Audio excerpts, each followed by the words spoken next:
Assalamualaikum warahmatullahi wabarakatuh. Perkenalkan, nama saya Arya Guna dari Teknik Informatika Universitas Bina Niaga. Di video kali ini, saya akan membahas tentang perbandingan metodologi pengembangan perangkat lunak. Dan sebelum masuk ke materinya, ada dua hal yang harus dibahas terlebih dahulu, yaitu saya ingin membahas tentang struktur development, pengembangan terstruktur, dan RAD development. Yang pertama adalah struktur development, digunakan untuk pengembangan perangkat lunak yang berfokus pada pemecahan masalah dengan cara terstruktur dan terorganisir. Ini mengikuti prinsip-prinsip ketat untuk menghasilkan perangkat lunak yang berkualitas tinggi. Dan ada juga pun RAD development adalah pendekatan pengembangan perangkat lunak yang lebih fleksibel dan berfokus pada kecepatan dalam menghasilkan prototipe dan versi awal dari perangkat lunak. Di slide kedua ini kita akan membahas tentang pendahuluan yang berisikan tujuan dan juga pemahaman dari metodologi. Tujuan tersebut ialah mengeksplorasi dan membandingkan pendekatan yang merupakan adalah tujuan untuk menyelidiki dan membandingkan dua pendekatan kunci dalam pengembangan perangkat lunak, phase development ataupun pengembangan berfase, dan prototyping development, pengembangan prototype. Ini melibatkan pemahaman mendalam tentang kedua pendekatan tersebut untuk memahami prinsip-prinsip, tahapan, dan karakteristik utama yang membedakannya. Dan ada juga memahami prinsip-prinsip dan tahapan metodologi, yaitu adalah untuk memberikan pemahaman yang kuat tentang prinsip-prinsip yang mendasari kedua metodologi ini. Ini mencakup penjelasan rinci tentang tahapan-tahapan yang harus dilalui dalam masing-masing pendekatan. Dengan pemahaman ini, maka kita akan dapat mengenali bagaimana setiap metodologi tersebut berfungsi.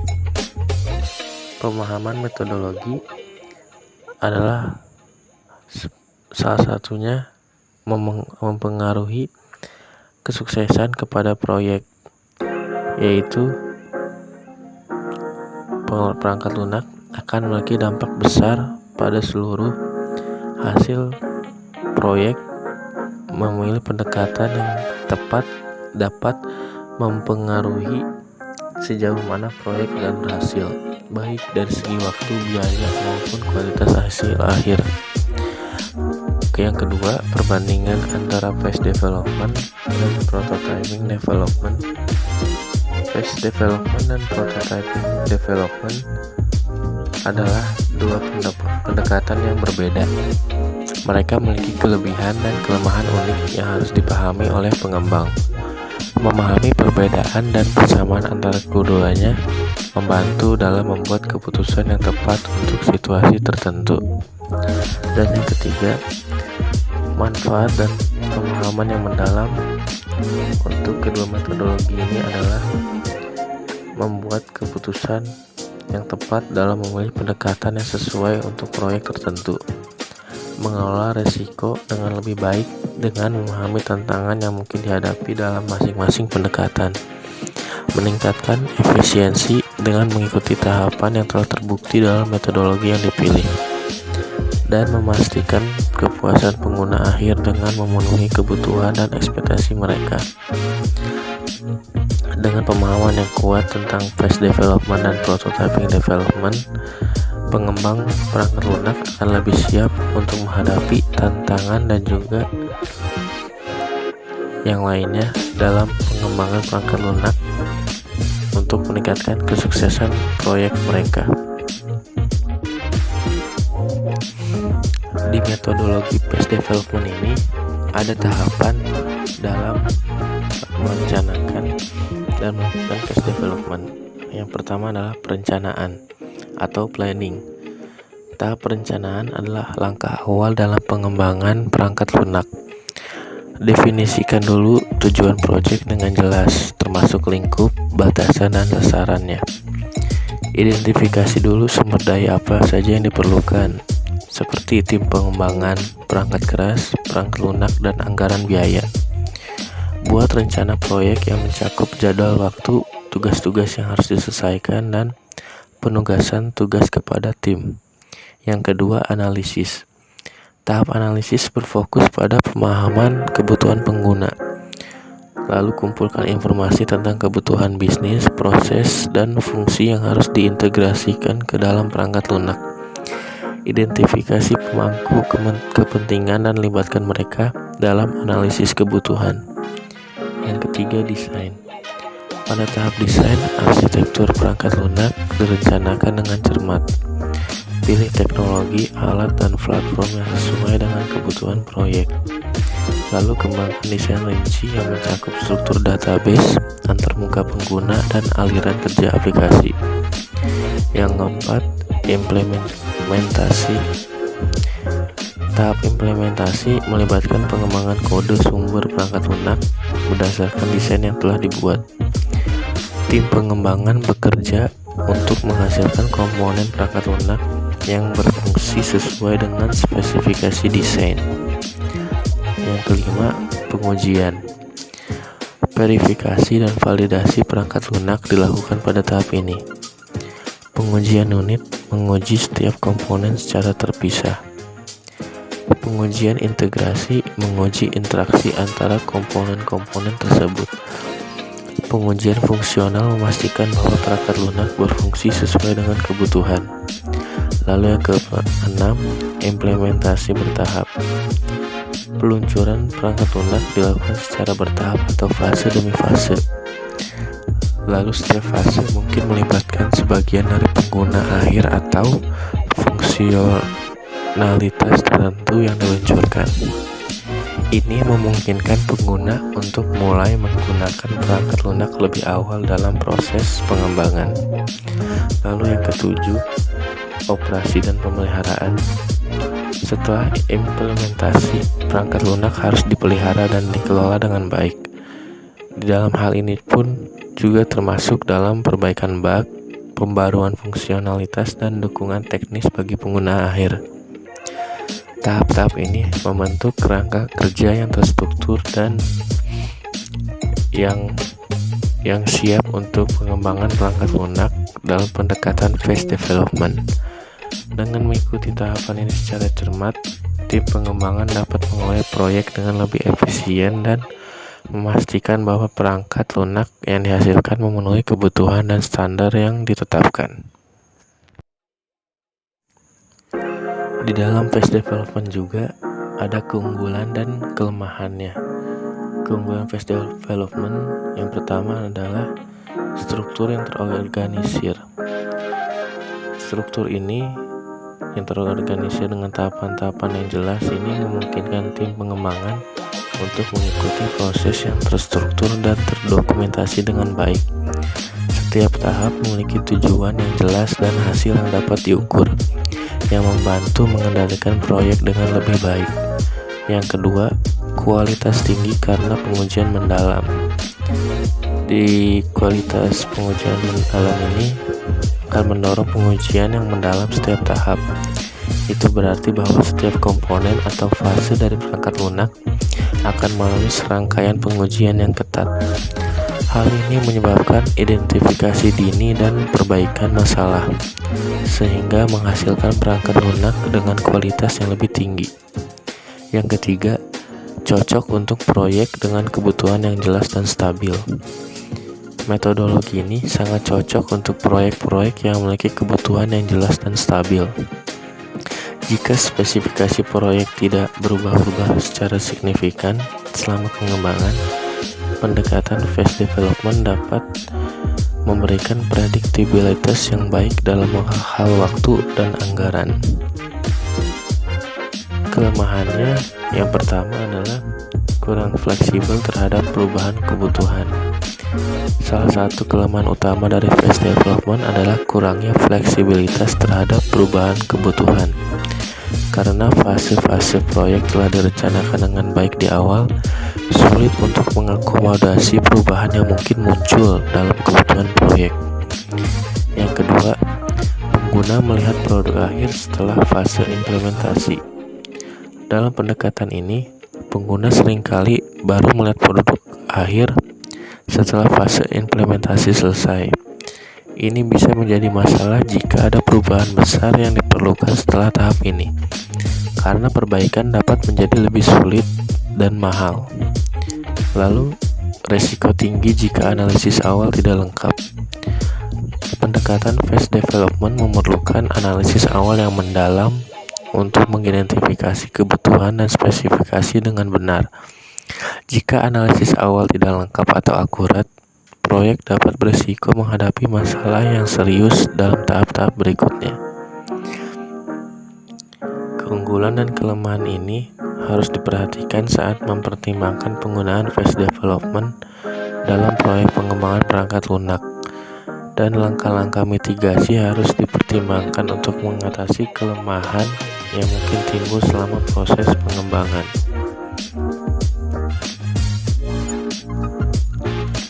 Phase development adalah pendekatan sistematis dalam pengembangan perangkat lunak yang memecah proyek menjadi serangkaian tahapan atau fase yang terorganisir. Setiap fase memiliki tujuan yang jelas dan berurutan, dengan setiap tahap pembangun pada yang sebelumnya. Maka seperti di ilustrasi ini, akan dilakukan perencanaan terlebih dahulu. Tahap pertama, di sini tim proyek akan mendefinisikan tujuan dan cakupan proyek secara rinci. Ini mencakup identifikasi kebutuhan bisnis, anggaran, dan sumber daya yang dibutuhkan. Hasil dari tahap perencanaan adalah rencana proyek dan tugas-tugas yang harus diselesaikan. Adapun di sini analisis. Setelah perencanaan, tim akan mulai mengumpulkan dan menganalisis kebutuhan pengguna. Ini melibatkan wawancara dengan pemangku kepentingan, pemahaman proses bisnis, dan dokumentasi kebutuhan. Hasil dari tahap analisis adalah dokumen kebutuhan yang mendefinisikan apa yang perlu dicapai oleh perangkat lunak. Lalu ada desain. Tim pengembang akan merancang arsitektur perangkat lunak secara keseluruhan. Mereka akan memilih teknologi yang digunakan dan merencanakan struktur perangkat lunak.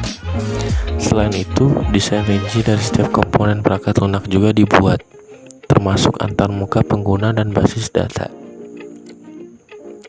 Lalu saat sudah melakukan desain, akan construction, yaitu akan diimplementasikan. Jika desain sudah selesai, tim akan mengembangkan kode sumber perangkat lunak berdasarkan desain yang telah dibuat. Lalu akan ada user review. Setelah jika sudah desain sudah dibuat dan diimplementasikan, maka akan dilihat terlebih dahulu oleh seorang pengguna user review, dan jika hasilnya sudah baik dan bagus, maka akan lanjut ke langkah selanjutnya. Akan tetapi jika hasilnya kurang memuaskan, maka proses ini akan kembali lagi terhadap ke analisis dan akan memulai dari analisis sampai ke user review lagi. Tapi jika user review sudah lewat, sudah lolos, maka akan menuju final construction, implementasi terakhir. Lalu jika sudah, maka akan melakukan sistem test dan installation. Jika sudah di sini, berarti sudah lolos tahap pengujian daripada semua user melalui verifikasi dan validasi perangkat lunak tersebut.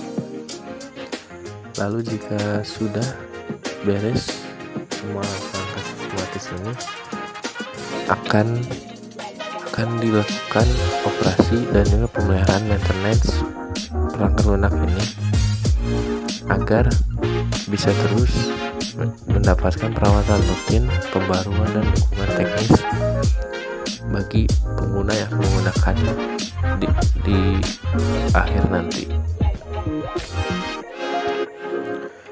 Ilustrasi phase development ini mencerminkan pendekatan yang terstruktur, dimulai dari perencanaan dan berakhir dengan pemeliharaan. Setiap tahap berfungsi sebagai fondasi untuk tahap berikutnya, dan pengujian yang ketat membantu memastikan bahwa perangkat lunak yang dihasilkan akan memiliki kualitas yang tinggi. Lalu ada pembahasan yang kedua ini, metodologi prototype development. Metodologi ini pun ada tahapan dalam pembuatannya. Yang pertama adalah perencanaan ataupun planning. Tahap perencanaan dimulai dengan menentukan tujuan pengembangan prototipe. Apa yang diingin capai dengan prototipe ini? Tujuannya mungkin untuk memvalidasi ide, mengumpulkan umpan balik awal ataupun mengidentifikasi masalah awal dalam desain. Lalu identifikasi fitur-fitur kunci yang akan disertakan dalam prototipe. Cakupan fitur ini harus mencerminkan fokus utama pengembangan. Lalu yang kedua, desain prototipe.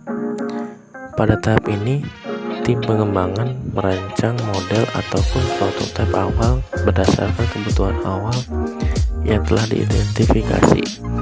Ini mungkin termasuk desain antarmuka pengguna atau UI dan fungsionalitas dasar.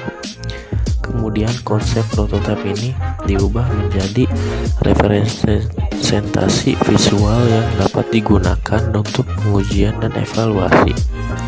Ini mungkin melibatkan pembuatan sketsa antarmuka atau tampilan kasar dari bagian-bagian utama aplikasi. Lalu yang ketiga, pengembangan prototipe. Dalam development ini, tim mulai membangun prototipe perangkat lunak berdasarkan desain prototipe yang telah dibuat. Ini tidak harus menjadi kode sumber produksi yang akhir, tetapi lebih kepada menciptakan model yang berfungsi yang mencerminkan gagasan utama dari perangkat lunak yang akan dikembangkan. Prototipe ini seringkali tidak memiliki semua fitur yang akan ada dalam produk akhir. Fokus pada fitur-fitur kunci untuk memvalidasi konsep atau ide. 4. Evaluasi prototipe. Prototipe yang dibangun kemudian akan dievaluasi oleh pemangku kepentingan atau pengguna yang relevan. Mereka diberikan kesempatan untuk menggunakan prototipe dan memberikan umpan balik tentang antarmuka, fungsionalitas, dan keseluruhan konsep. Umpan balik ini penting untuk memahami bagaimana pengguna merespons prototipe dan apakah ada perubahan atau peningkatan yang perlu dilakukan. Lalu kelima, revisi prototipe. Berdasarkan umpan balik yang diterima, prototipe direvisi dan diperbarui.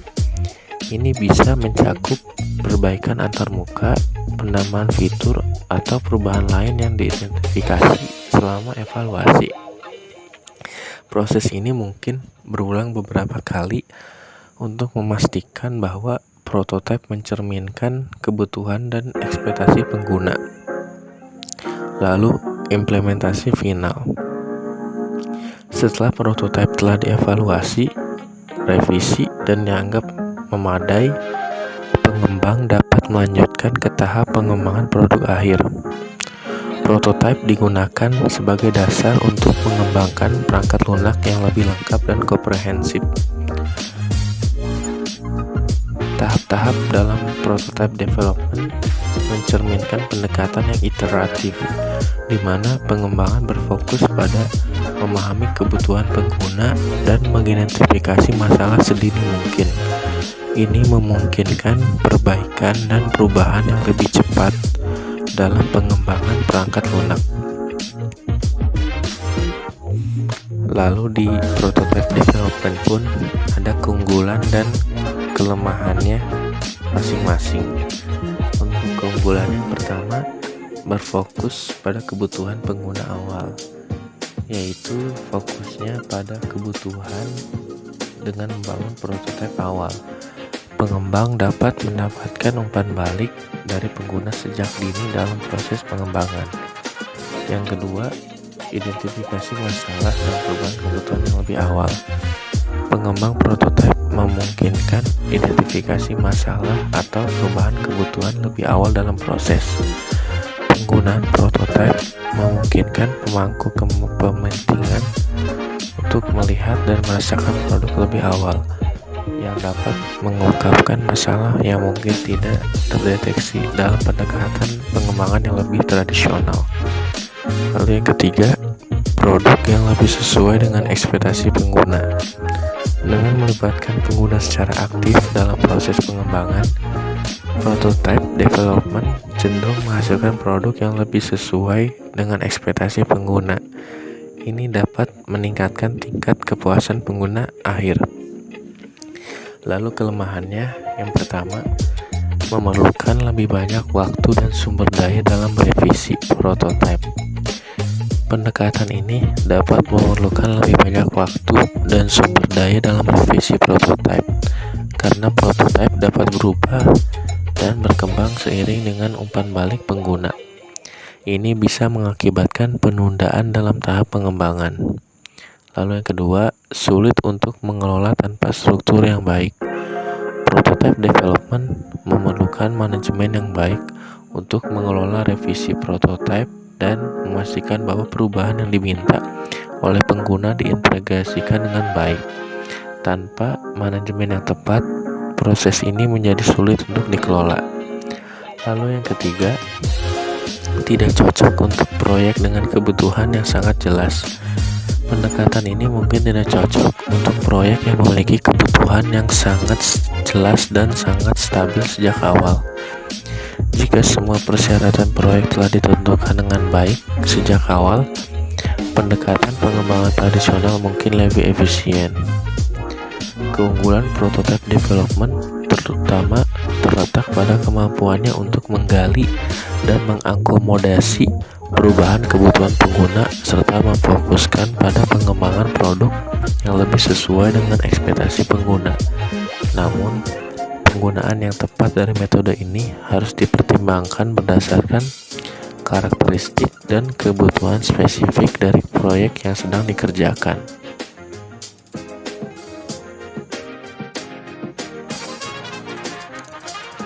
Prototype development merupakan pengembangan perangkat lunak yang mengutamakan pembuatan versi awal atau prototype dari perangkat lunak sebelum pengembangan yang sebenarnya dimulai. Berikut ini ada pun ilustrasi tentang bagaimana prototype development bekerja. Yang pertama, perencanaan.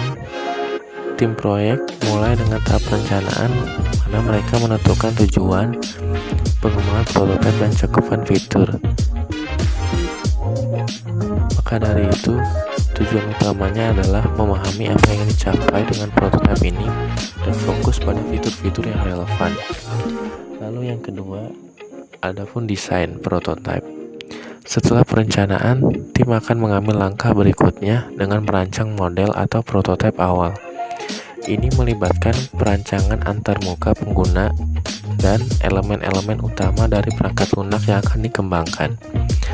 Desain ini seringkali lebih kasar dan kurang rinci daripada desain akhir, tetapi mencerminkan gagasan utama aplikasi tersebut. Lalu yang ketiga, pengembangan prototipe.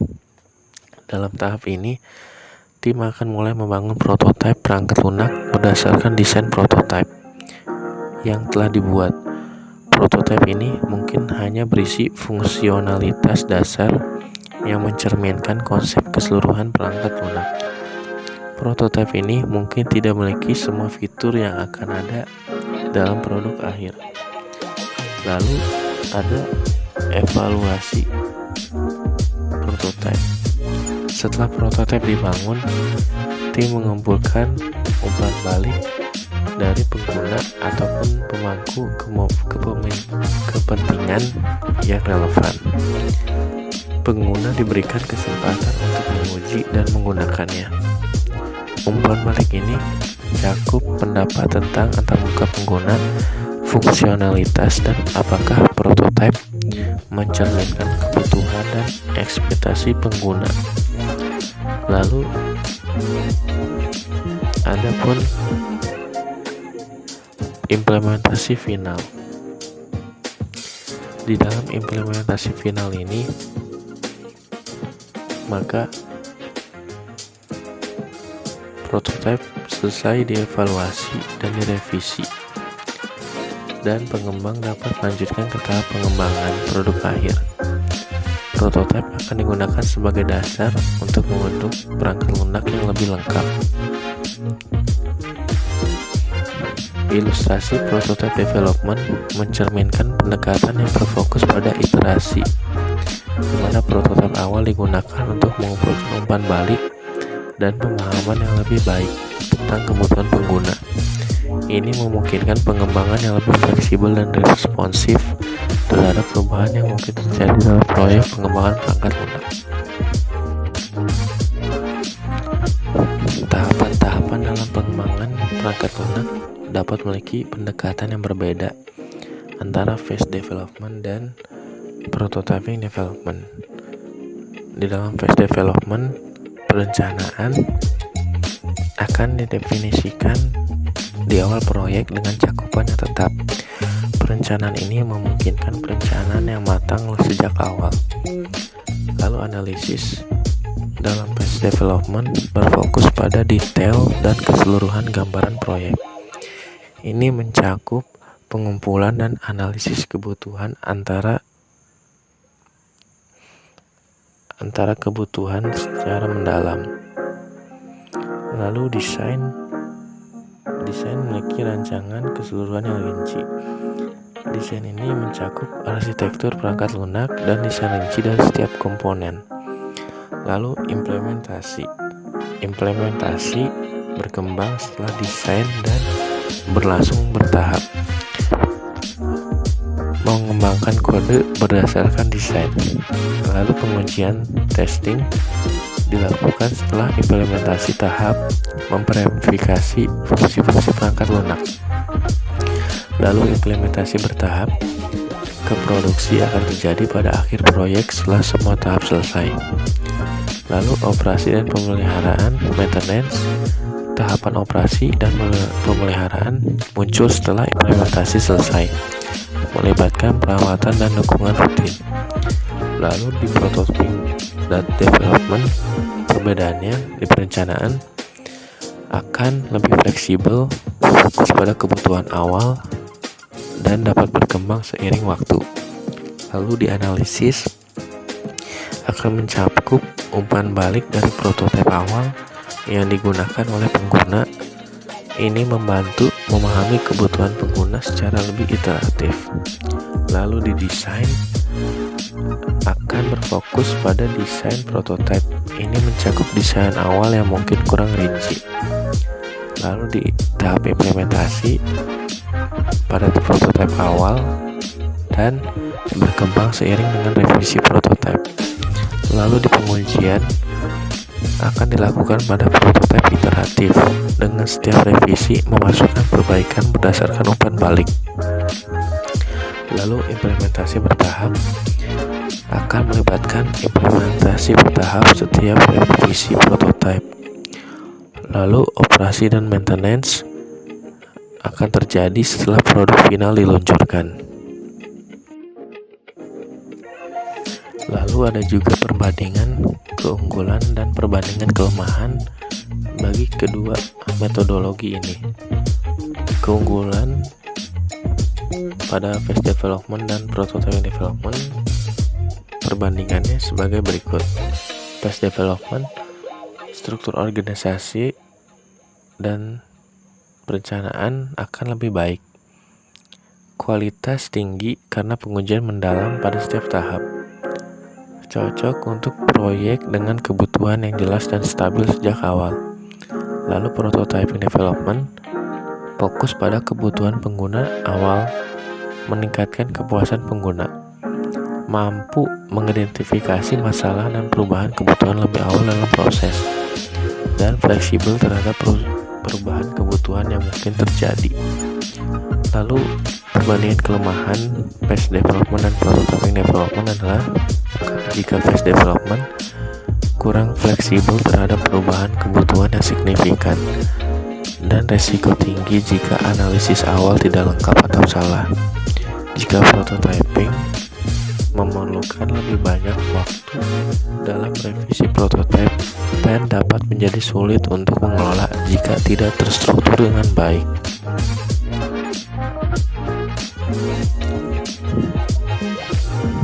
Dan jika ingin memilih antara dua ini, situasi yang cocok adalah jika phase development cocok untuk proyek dengan kebutuhan yang sangat jelas dan stabil, serta fokus pada kualitas dan keamanan tinggi.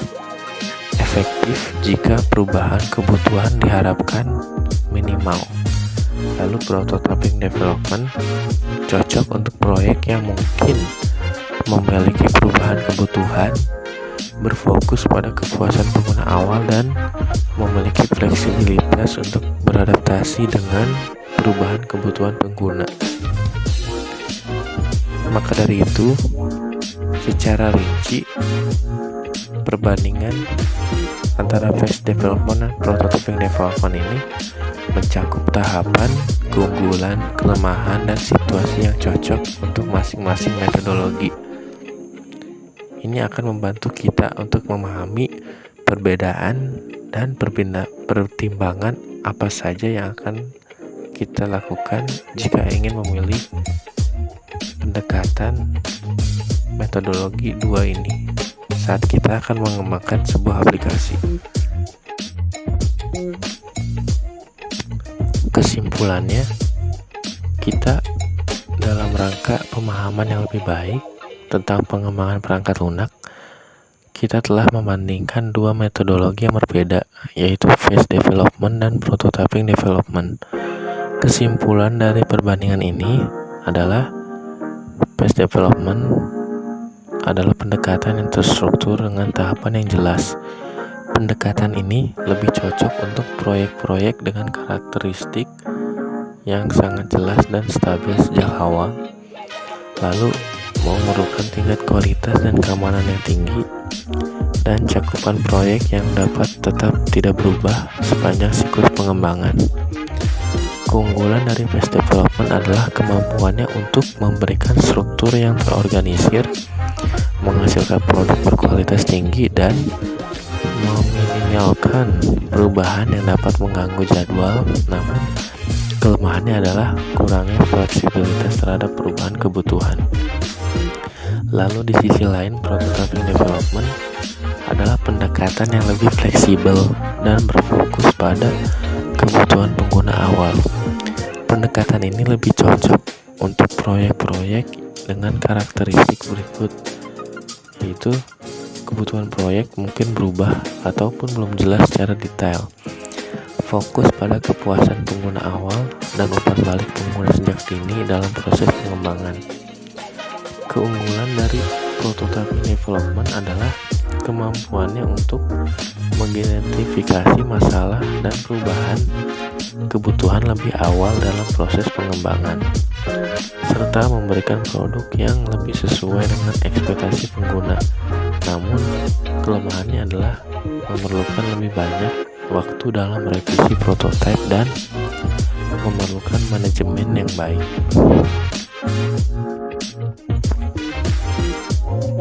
Adapun rekomendasi untuk pemilihan metodologi dalam pengembangan perangkat lunak harus didasarkan pada karakteristik dan kebutuhan khusus dari proyek yang sedang dikerjakan. Oleh karena itu, akan direkomendasikan jika proyek memiliki kebutuhan yang jelas, stabil, dan memerlukan tingkat kualitas tinggi, maka phase development adalah pilihan yang lebih sesuai.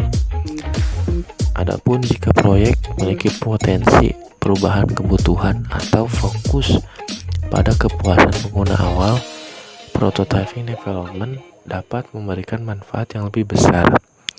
Pentingnya pemilihan metodologi yang tepat dalam pengembangan perangkat lunak memiliki dampak besar pada kesuksesan proyek.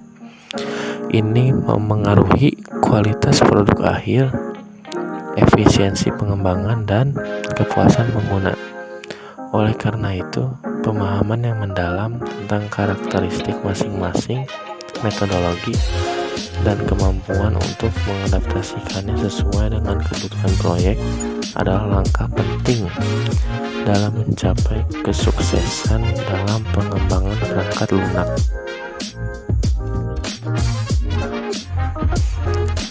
Adapun di sini daftar pustaka. Daftar pustaka ini yang pertama berisi tentang jurnal yang bisa dibaca ataupun di-download secara online tentang pembahasan sebuah metodologi PES development yang akan berisi sebuah proyek yang digunakan dan juga penjelasan-penjelasan lainnya tentang PES development. Dan yang di bawahnya itu sebuah jurnal juga yang berisi penjelasan tentang metodologi prototype development, yang di dalamnya juga dijelaskan secara detail dan penggunaannya pula dalam pengembangan perangkat lunak.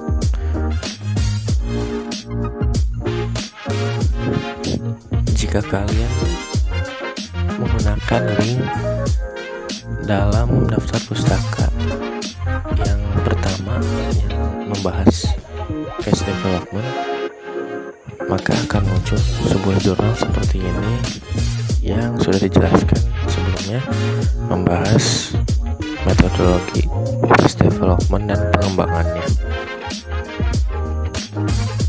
Dan di link yang di bawahnya, jika kalian mencarinya, maka akan muncul juga jurnal seperti ini yang berisi pembahasan tentang prototyping development dalam pengembangan perangkat lunak yang akan digunakan tersebut.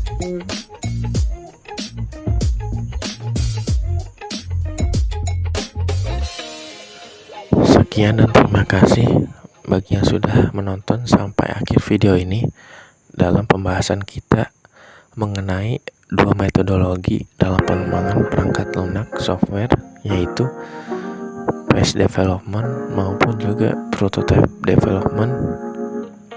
Dan di antara dua itu, kalian yang menonton video ini bisa memilih dan mempertimbangkan dari kedua itu apa yang ingin dipakai dalam pengembangan aplikasi kalian.